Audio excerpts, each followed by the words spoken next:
ఊరికూరికే అయితే పాదాలు మార్చాల్సిన అవసరం అయితే ఏమీ లేకుండా ఒకే పాదంతో ఈజీగా ఇలా మనం ఫాల్ కుట్టుకోవచ్చు. సో ఇక్కడ కింద మీద కూడా నేనైతే జిగ్జాగ్ అంటే పీకో ఫుట్తోనే నేను జిగ్జాగ్ అయితే చేశానండి. చాలా నీట్గా చేసుకోవచ్చు. మరి ఇది స్టిఫ్గా ఉన్న శారీ అంటే లేదు అండి, చాలా మెత్తగా అయితే ఉంది. సో ఉల్లిపొర ఎంత పల్చగా ఉంటుందో అంత పల్చగా అయితే ఉంది చీర. అయినా కూడా నేను పీకో ఫుట్తోనే నేను జిగ్జాగ్ అయితే చేశాను. అలాగే ఇక్కడ పీకో కూడా చేశాను.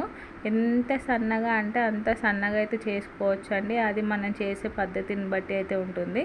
సో నేనైతే ఇక్కడ పాదాలు మార్చకుండానే ఓన్లీ ఇక్కడ పీకో ఫుట్తోనే అయితే పీకో చేస్తాను, అలాగే జిగ్జాగ్ కూడా చేస్తాను.